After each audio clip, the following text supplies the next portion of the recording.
For privacy reasons, names and places have been changed. This story is inspired by true events. On a crisp morning in June 1987, 24-year-old Connor O'Sullivan set out with his tour group along Peru's historic Inca Trail. The Boston University archaeology graduate student, pursuing his passion for pre-Columbian history, carried only his backpack and camera as he ventured into the misty mountains. During a brief rest stop, Connor stepped away from the group to photograph an unusual stone formation. He never returned. Despite an exhaustive search operation involving local authorities, mountain rescue teams, and fellow archaeologists, Connor seemed to have vanished into the ancient landscape he so deeply loved. For 28 years, his family and academic colleagues could only speculate about his fate in the shadow of Machu Picchu. Then, in 2015, a discovery along the trail would unravel a mystery that had haunted two continents for nearly 3 decades. This is the complete investigation into what happened to Connor O'Sullivan. Before we continue, let us know where you're watching from, and if you enjoy this content, consider liking and subscribing to our channel.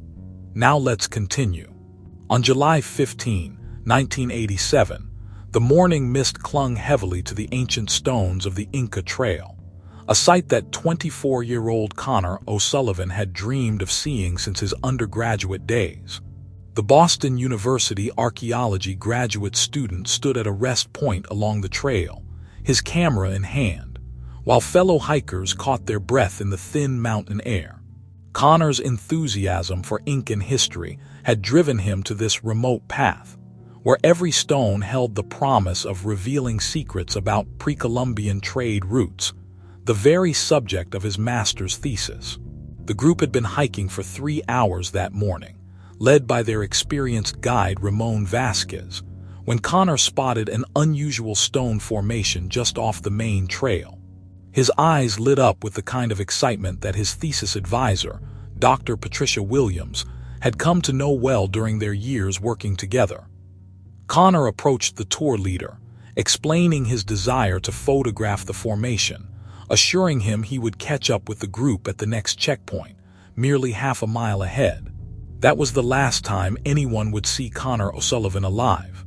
The morning wore on, and as the tour group reached the designated checkpoint, Connor's absence became increasingly conspicuous. The other hikers, initially unconcerned, began to exchange worried glances as minutes stretched into an hour. Ramon Vasquez, who had guided countless tours along these ancient paths, organized an immediate search of the surrounding area, retracing their steps to the point where Connor had last been seen. The search revealed nothing but empty trails and silent stone walls. Connor's voice did not answer their calls, which echoed through the valleys and disappeared into the vast Andean wilderness. As afternoon approached, the gravity of the situation became clear. A young American student had vanished into thin air along one of Peru's most famous hiking trails. The initial search expanded as local authorities were notified, and the first police units arrived on the scene. The weather, which had started clear, began to deteriorate, with clouds rolling in from the mountains, bringing with them a fine, persistent rain that would hamper search efforts. Connor's fellow hikers provided statements, each one similar in its details. He had been enthusiastic, well-prepared, and familiar with hiking protocols. None of them could understand how an experienced hiker could simply disappear on a well-marked trail. As darkness approached and the temperature dropped, the search teams were forced to suspend their efforts until morning. That night, in a small police station near Cusco, Lieutenant Carlos Mendoza began assembling what would become one of the most puzzling missing persons cases in the region's history. He carefully noted the details: Connor's last known location, his clothing, the contents of the daypack he carried, and the camera that might hold vital clues to his whereabouts. News of Connor's disappearance reached Boston University the following day. Dr. Patricia Williams, upon hearing of her student's disappearance, immediately began gathering Connor's research materials, hoping they might provide some insight into his movements on the trail. His notes revealed a meticulous scholar, someone who had spent months planning this trip, studying maps and researching potential archaeological sites along the trail. This was not, as some initially suggested, an impulsive tourist who had wandered off unprepared. The days that followed would see one of the largest search operations ever mounted along the Inca Trail. Helicopters scanned the steep valleys, while ground teams combed every possible path Connor might have taken. Local guides, who knew the terrain intimately, joined the effort, sharing their knowledge of hidden paths and dangerous areas. Yet as each day passed without a trace of the missing student, the possibility of finding him alive diminished. What no one knew then was that Connor's disappearance would remain a mystery for nearly 3 decades, and that the truth, when it finally emerged, would reveal a story far more complex than anyone could have imagined on that misty morning in 1987. Lieutenant Carlos Mendoza arrived at the search command post as dawn broke over the Andean peaks. The veteran officer had investigated numerous disappearances along the Inca Trail during his career, but something about Connor O'Sullivan's case struck him as unusual. Most missing hikers were found within 48 hours, either injured or having simply strayed from their intended path. But the precision of Connor's academic background and his extensive preparation suggested this case might follow a different pattern. In the makeshift interview room at the ranger station, Mendoza methodically questioned each member of the tour group. Their accounts aligned with remarkable consistency. Connor had been engaged, enthusiastic, and notably well prepared. Several hikers mentioned his frequent stops to photograph and document various archaeological features, but none recalled him showing any signs of fatigue or distress. When Dr. Patricia Williams arrived from Boston 2 days into the investigation, she brought crucial context to Connor's disappearance. Meeting with Mendoza in his cramped office in Cusco, she spread out Connor's research materials across his desk. His thesis proposal detailed specific sites along the trail that he had intended to document, complete with hand-drawn maps and references to obscure archaeological surveys from the 1950s. The weather continued to hamper search efforts. Dense fog rolled through the valleys each morning, limiting visibility and forcing search teams to work in shortened shifts. Mendoza ordered his teams to focus on a 5-mile radius from Connor's last known position, paying particular attention to steep ravines and less traveled secondary paths. The terrain was treacherous. Loose scree slopes gave way to sheer drops, and ancient stone steps had been worn smooth by centuries of rainfall. During the investigation's first week, a pattern emerged that troubled Mendoza. Several local guides reported unusual activity along rarely used sections of the trail in the months leading up to Connor's disappearance. Items of archaeological significance had been appearing in Cusco's black market with increasing frequency, though their exact origin remained unclear. Ramon Vasquez, the tour group's guide, proved to be a valuable source of information during the initial investigation. His 30 years of experience on the trail made him intimately familiar with every hidden path and dangerous passage. Yet something in his detailed knowledge made Mendoza uneasy. The lieutenant noted how Vasquez seemed particularly interested in Connor's research materials when they were discussed, though he masked this interest behind a professional concern for his missing client. As the investigation entered its second week, Dr. Williams shared another crucial detail with Mendoza. Connor had mentioned in his last email to her that he believed he had identified an undocumented Incan site, though he had been deliberately vague about its location. This information shifted the focus of the investigation. If Connor had indeed discovered something significant, the implications extended beyond a simple hiking accident. The search parameters expanded to include possible archaeological sites off the main trail. Mendoza brought in Jorge Herrera, a leading expert in artifact authentication, to assess the recent black market findings. Herrera's analysis suggested that many of the pieces shared characteristics consistent with a single, unknown source, possibly an unexcavated site. But as days turned into weeks, physical evidence remained elusive. No trace of Connor's camera was found, nor any sign of his backpack or other equipment. The absence of any physical evidence was striking in itself.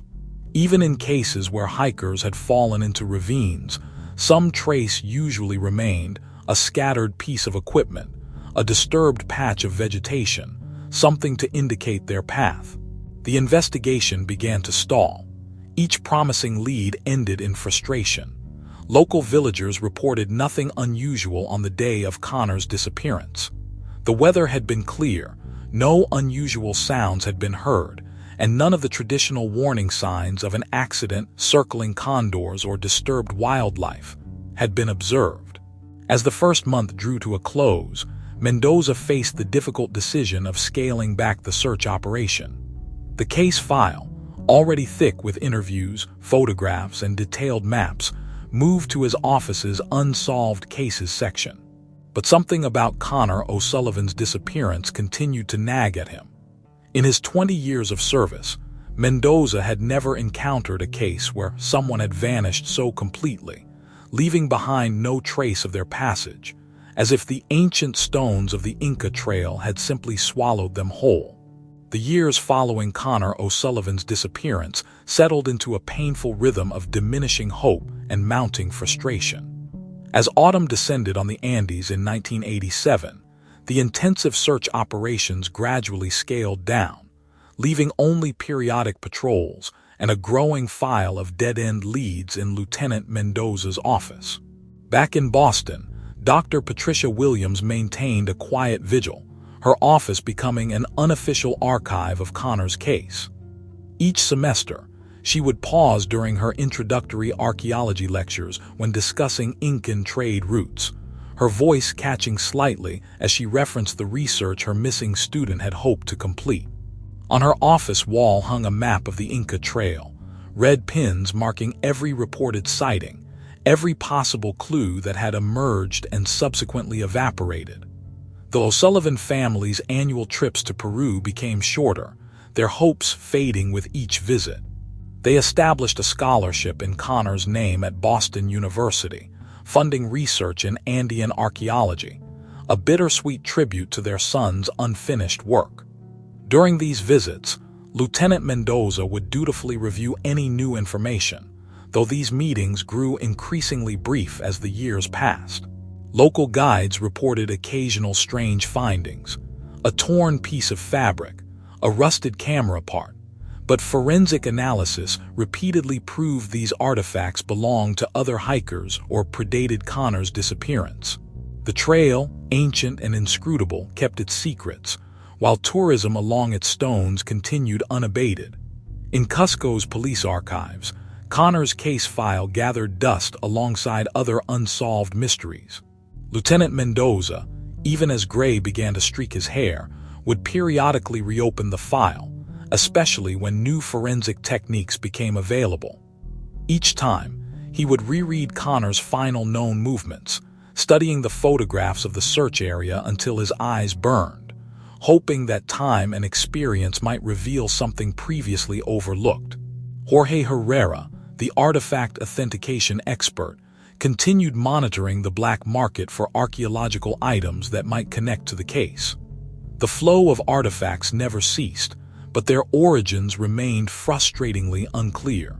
Each promising lead dissolved under scrutiny, adding only more pages to an already voluminous case file. Ramon Vasquez continued his work as a guide, his reputation undiminished by the tragedy. He would occasionally assist other search efforts along the trail, his knowledge of the terrain remaining unmatched. When asked about Connor's case, he would shake his head sadly, calling it one of the trail's many mysteries. The case's anniversary became a somber tradition at Boston University's archaeology department. Each July, Dr. Williams would organize a small gathering where Connor's research was discussed, keeping alive the questions he had sought to answer. Graduate students occasionally approached her about continuing his work, but she always hesitated, the memory of his disappearance still too raw. By the mid-1990s, Connor's case had become a cautionary tale among hiking guides, a reminder of the mountain's dangers and the importance of staying with the group. The story changed with each telling. Some claimed he had fallen into an unmarked ravine, others suggested he had discovered something he wasn't meant to find. The truth remained as elusive as the mists that shrouded the ancient paths each morning. The turn of the millennium brought new technology and fresh hope.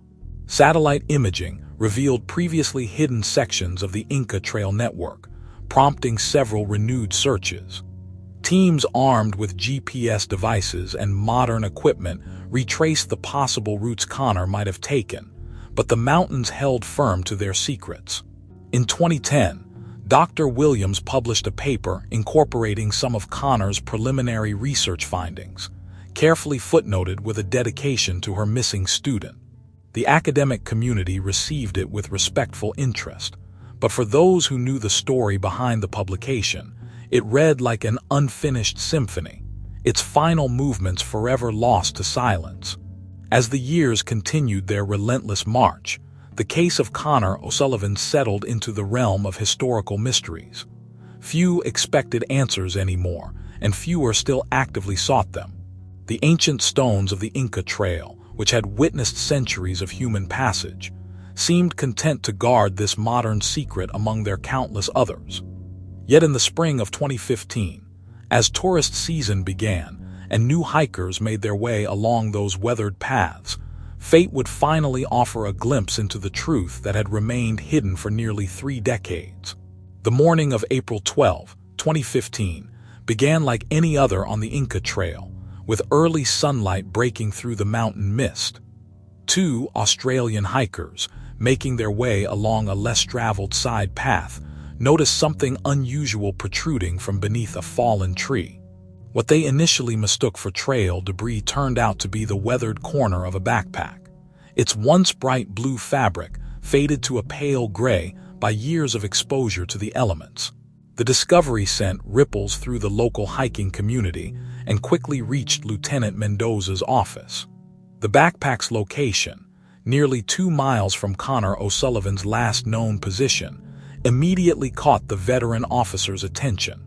Despite 28 years of weathering, the pack's contents remained remarkably preserved, protected by the waterproof material and the natural shelter of the fallen tree. Inside, wrapped in plastic and tucked into a padded compartment, lay Connor's journal. The pages, though dampened by time, remained largely intact, their contents legible and devastating in their clarity. The final entries painted a picture far different from the accepted narrative of a hiker who had simply lost his way. Connor's neat handwriting filled page after page with detailed descriptions of an archaeological site unknown to modern scholars. His excitement was palpable in the hurried script as he documented the discovery of what he believed to be an undocumented ceremonial center, complete with detailed sketches of architectural features and potential artifacts. But as the entries progressed, the tone shifted dramatically. The journal's final pages revealed a growing sense of unease. Connor wrote of footsteps heard in the night, of equipment that seemed to have been moved while he slept. He mentioned Ramon Vasquez repeatedly, noting the guide's unusual interest in his research and several unexplained absences from the group. The last entry, dated July 15, 1987, ended mid-sentence. "I heard voices near the site again. Someone definitely knows about this place. I need to tell Dr. Williams about." Forensic analysis of the backpack revealed more than just the journal. Soil samples trapped in the fabric's weave matched a geological profile different from where it was found, suggesting it had been moved from its original location. Trace evidence indicated exposure to mineral deposits consistent with ancient mining activities, a detail that aligned with Connor's descriptions of the site he had discovered.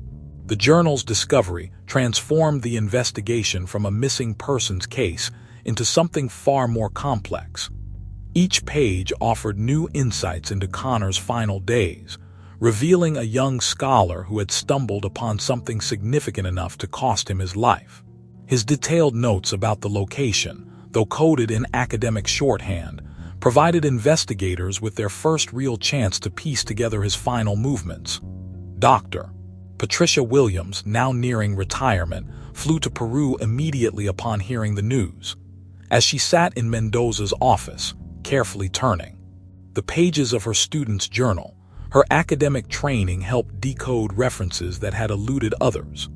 Connor's descriptions of architectural features and astronomical alignments, combined with his hand-drawn maps, began to narrow down the possible location of the site he had discovered.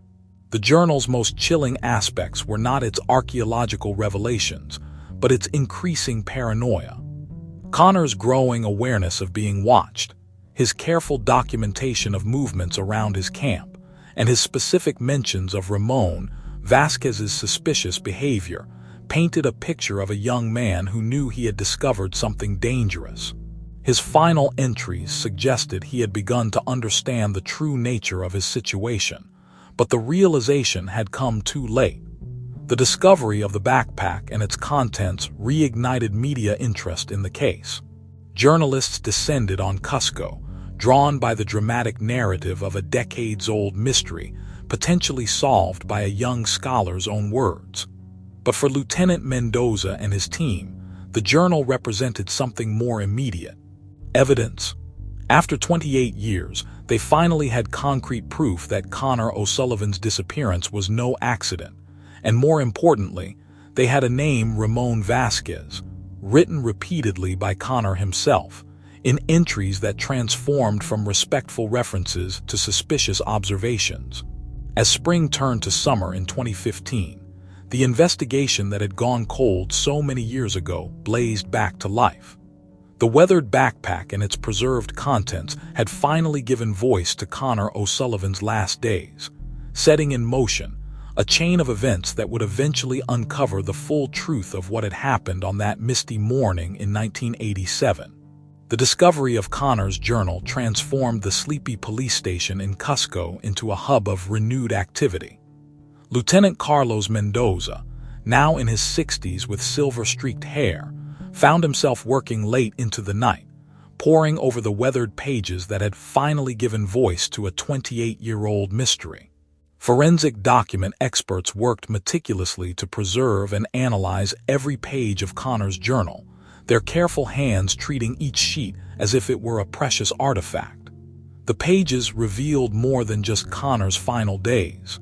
They provided a detailed map of corruption that had festered in the shadows of the ancient trails for decades.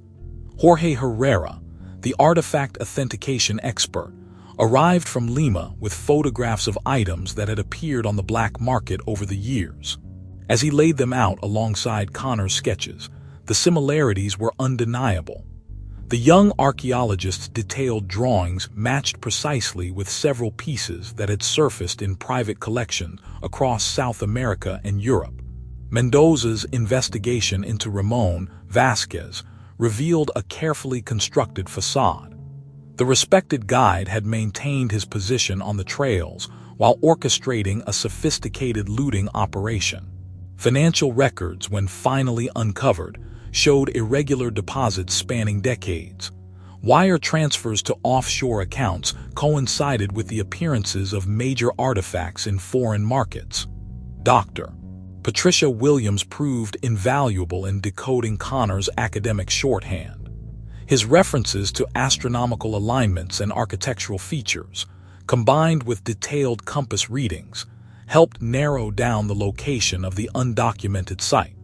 Each decoded note brought them closer to understanding the full scope of what Connor had discovered. The journal's final entries became critical evidence. Connor's growing paranoia, initially dismissed as the product of altitude and isolation, now read like the observations of a man who had unknowingly witnessed a criminal enterprise in action. His descriptions of nighttime movements and mysterious footsteps aligned perfectly with the patterns of professional looters. Surveillance teams began monitoring Ramon Vasquez's movements through Cusco's narrow streets. The former guide, now in his 70s, maintained a modest home in the city's outskirts. But his simple lifestyle belied a complex web of connections to antiquities dealers across 3 continents. Phone records revealed regular contact with known smugglers, each call carefully timed to coincide with tourist off-seasons. The breakthrough came when Mendoza's team discovered a hidden room in Vasquez's home. Behind a false wall, they found detailed maps of unexcavated sites. Along the Inca Trail, photographs of artifacts in various stages of extraction, and most damning of all, a camera that forensics would later confirm belonged to Connor O'Sullivan. As the evidence mounted, a clear picture emerged of what had happened in 1987. Connor's academic diligence had led him to unknowingly document a site that Vasquez had been systematically looting for years. The young archaeologist's detailed notes and photographs threatened to expose an operation that had made Vasquez and his associates wealthy. What should have been a groundbreaking archaeological discovery instead became a death sentence. The investigation expanded to include international law enforcement agencies as the full scope of the looting operation became clear. Artifacts from the site Connor had discovered had been scattered across private collections worldwide, each piece representing not just stolen history, but a fragment of the truth about his disappearance. Local residents, who had long whispered about mysterious activities along the trails, began coming forward with information. They spoke of nighttime expeditions, of heavy loads being transported under cover of darkness, and of Vasquez's unexplained wealth. The code of silence that had protected the operation for decades began to crumble under the weight of accumulated guilt. The final pieces fell into place when Mendoza's team located a former associate of Vasquez's who had participated in the looting operation during the 1980s. His testimony, given in exchange for immunity, provided the exact location of the site Connor had discovered, and more crucially, where they might find his remains. As autumn approached in 2015, Lieutenant Mendoza prepared to close a case that had haunted him for nearly 3 decades. The evidence was overwhelming, the motive clear, and the perpetrator's web of deception finally exposed.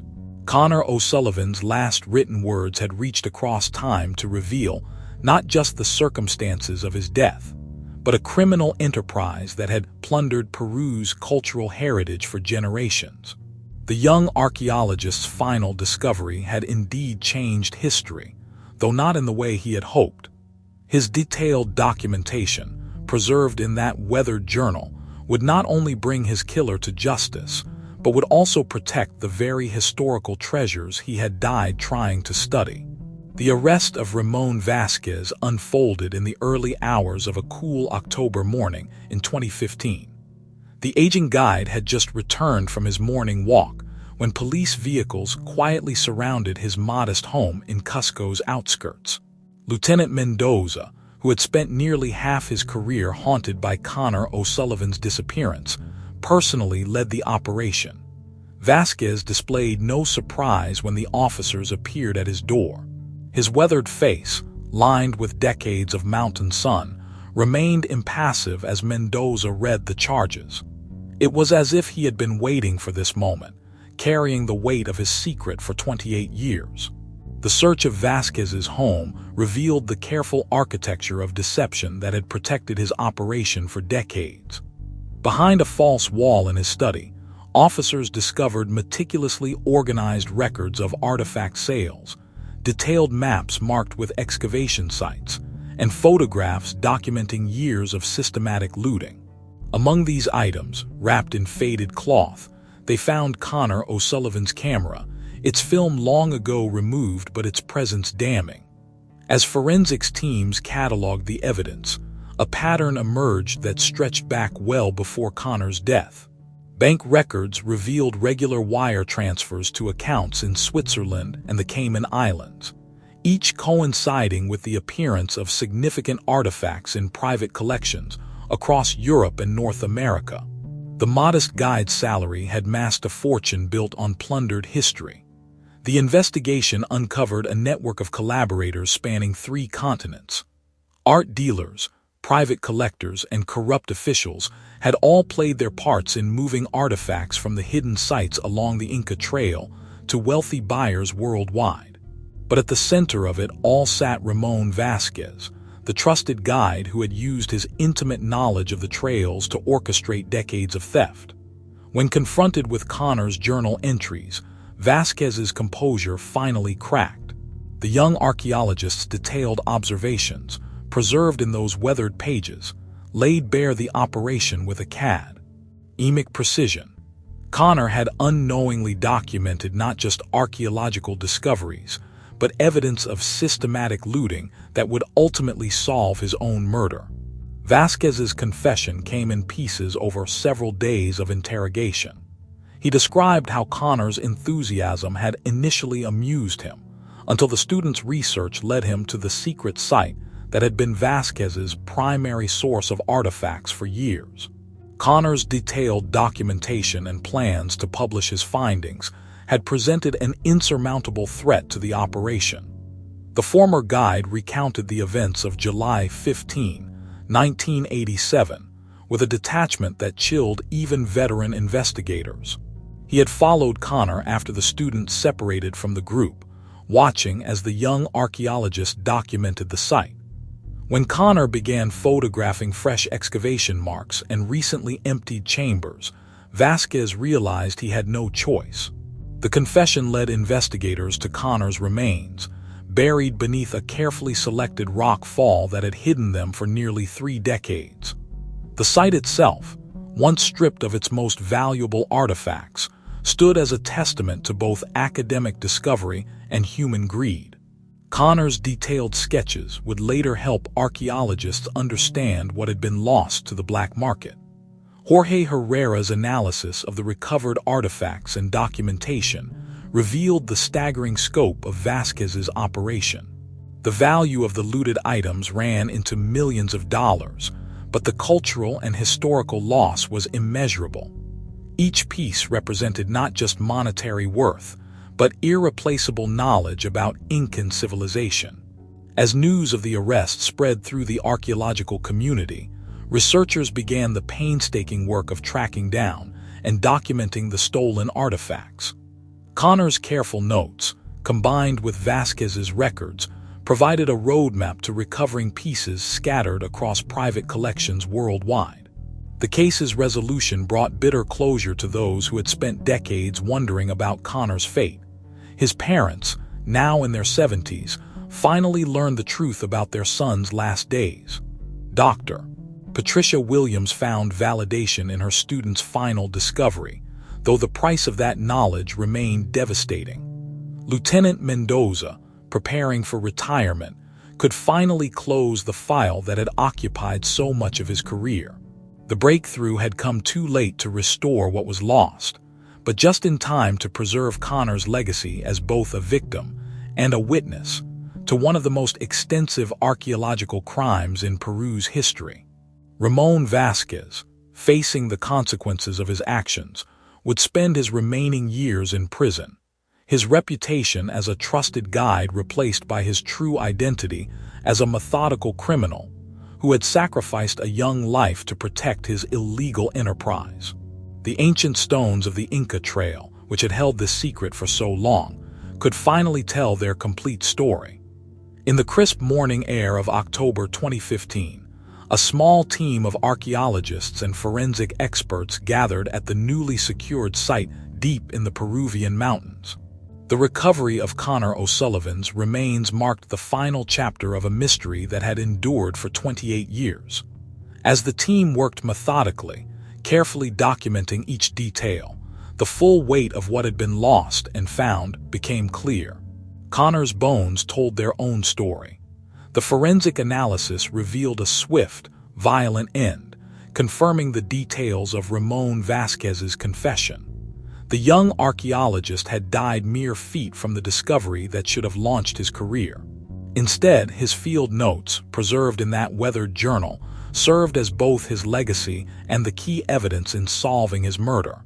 The impact of the case's resolution rippled through multiple communities. At Boston University, Dr. Patricia Williams organized a memorial service that drew hundreds of students, faculty, and alumni.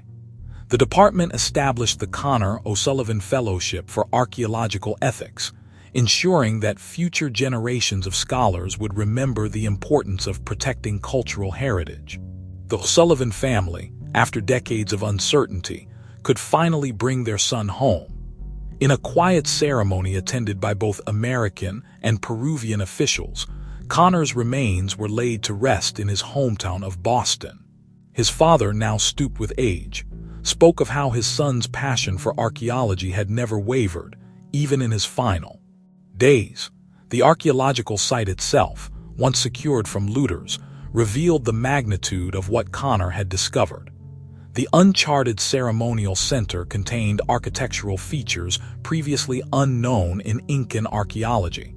Ironically, Connor's detailed documentation of the site, intended for his thesis, proved invaluable to the archaeological teams now working to understand and preserve it. Lieutenant Carlos Mendoza's retirement ceremony coincided with the formal closing of the case. His colleagues presented him with a bound copy of the complete case file, including Connor's restored journal. The veteran officer, who had carried the weight of this unsolved case for so long, could finally set it down, knowing justice had been served. Ramon Vasquez's trial became a watershed moment for cultural heritage protection in Peru. The evidence revealed decades of systematic looting that had stripped countless sites of their artifacts and history. International art dealers, museums, and private collectors faced intense scrutiny as authorities began the painstaking process of tracking down and repatriating stolen artifacts. The Peruvian government implemented sweeping changes to archaeological site security. New protocols were established for guide certification, and enhanced monitoring systems were installed along remote sections of the Inca Trail. The site where Connor met his end was designated a protected archaeological zone, with a small plaque commemorating the young scholar whose work led to its preservation. Dr. Williams, in collaboration with Connor's family, completed and published his research. The paper, combining Connor's original notes with current archaeological findings, became a seminal work in Andean archaeology. His observations, made in those final days, opened new avenues of understanding about Incan construction techniques and ceremonial practices. Jorge Herrera continued his work tracking down looted artifacts, using Connor's detailed sketches to identify pieces in collections worldwide. Each recovery represented a small victory, a piece of history returned to its rightful place. The process would take years, but the momentum created by the case's resolution ensured it would continue. As winter settled over the mountains in 2015, the ancient stones of the Inca Trail held one less secret. Connor O'Sullivan's final discovery had cost him his life, but his dedication to archaeological truth had ultimately exposed decades of systematic plunder and helped protect the cultural heritage he had died studying. In the end, his work achieved exactly what he had hoped. It advanced our understanding of the past, though in a way he could never have anticipated.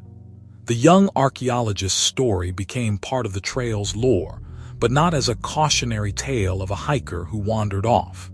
Instead, it served as a reminder of the importance of preserving history, of the courage required to pursue truth, and of the ultimate price one scholar paid to protect the past he loved so dearly.